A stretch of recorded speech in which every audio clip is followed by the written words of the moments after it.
Real Country 1430 AM and 1073 FM WRDN. Good morning. I'm Brian Winnekins. On this Tuesday morning, we continue our spotlight of Bec Dairy. They're the host of the Buffalo County Dairy Breakfast this Saturday, starting at 7 o'clock. And thank you to Dairy Farmers of Wisconsin for supporting our spotlights on our dairy farm host families all this June Dairy Month.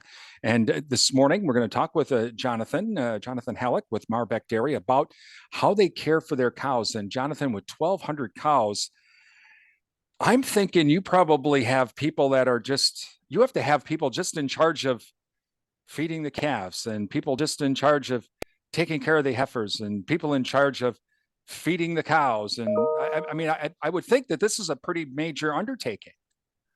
Yeah, so it takes a village to take care of all the cows that we have, and we have a very strong team here on the farm. We all have backups to each other, so I wouldn't say there's anybody that's specifically in charge of one area, but we all have the areas where we shine, just like anybody in any job does. So there are people who are better at feeding cows, and that's their main focus, and we do have calf feeders that focus on that. The parlor takes 9 people alone just to milk the cows 3 times a day and get them in and out. There's guys that take care of bedding to make sure that all the cows have sawdust every day in front of them so that they have a nice mattress to lay on after coming back from milking. We take a lot of pride in each of our jobs, from calf care to milking to feeding to overall structural well-being of the farm. So I talked a little bit with Randy Kohler about this in the first week of June, but I know one of the questions a lot of folks always have is why is the calf separated from its mother so soon? So on our dairy, the best example that I've come up with is COVID-19. When that happened to us as people, we all wanted to isolate a little bit. So on our herd, there are viruses and there are diseases within the herd. And when you have a healthy immune system, that's not a problem. But when calves are born, they are born with no true immunity. They only get the immunity that they absorb from colostrum, which is very unique compared to us as humans. So what we try to do is we try to make sure that the calf is separated for her or his health and well-being, because the saliva of a cow carries different viruses in it. Being around any kind of fecal matter from the cow, even though she is fairly clean, if a calf licks a leg or something instead of another, she just ingested a whole bunch of different things. So for the health of the calf, we separate them out to make sure that they are isolated and they have their best chance to get their immunity up and going. Now, when they're isolated, are they isolated in a barn, or are they isolated in individual? People will see them on the farm if they're driving by, or they see them on farms. These little hutches, they're called calf hutches. That's the technical term. But are they put into one of those? So at our dairy, we actually have a barn designated for newborn calves. They are isolated. The pens are right next to each other, so everybody has roughly a 4x8 pen that they end up in with their own bedding, their own stalls, their own buckets, and everything for the first 8 weeks of life. At 8 weeks, we start commingling in groups of 3 so that they can get to know each other. They have group mates, and then from there, they go through the rest of the barns in groups of 12 for the most part. But we try to keep them isolated until that immune system is really up and running. The calves are really healthy and they're ready for interaction with others. They're ready for the social aspect. We don't rush it. We make sure that the calf itself is ready for it. Now, with 1,200 cows, obviously, I'm betting that you have the barn that you have is would be called a freestall barn. Some folks would look at it, they say, wow, I can see, the walls kind of go up and down. So what type of facility do you have for that? Because I'm thinking you can't let them all just walk around out in the field. 1,200, that's a lot. Yeah, so we're pretty excited about the dairy that we have. It's come a long ways. I mentioned in the last interview that we started from roughly 80 cows to now we're at roughly 1,200 cows.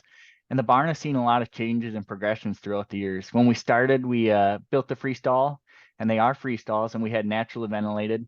When people come this time to the dairy breakfast, they'll notice that one of the barns has a lot of fans on it. That barn now is pretty well closed up, and it has 32 fans on the end that are pulling air out, and it has a whole lot of pusher fans inside that I don't even know how many.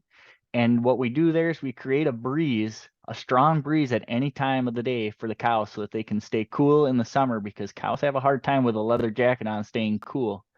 We also do, as long as we're talking about features here, we just added new mattresses this year because cow comfort is big on this farm.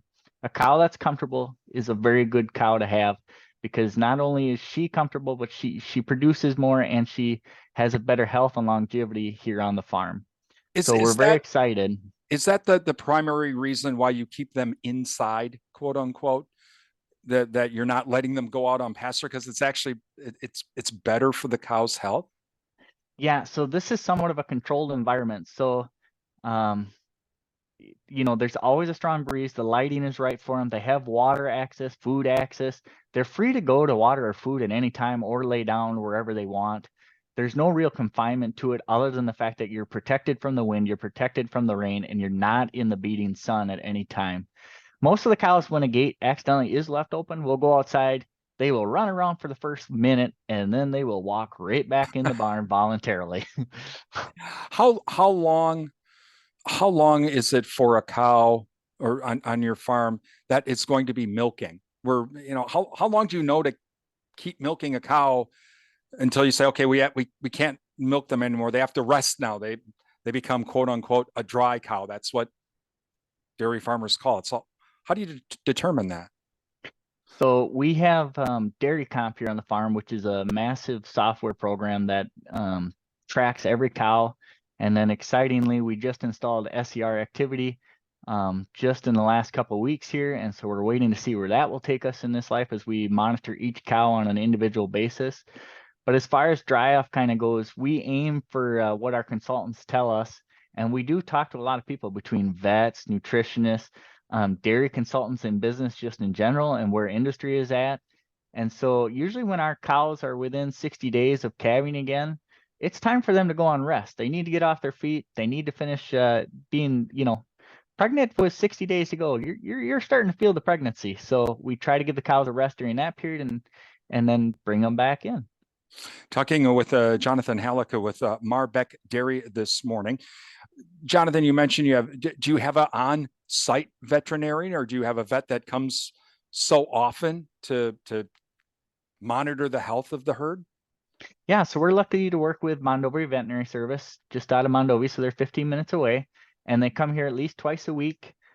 We like to have a strong relationship with people outside of the dairy. Nobody likes to always be stuck in the same box and follow the same thinking.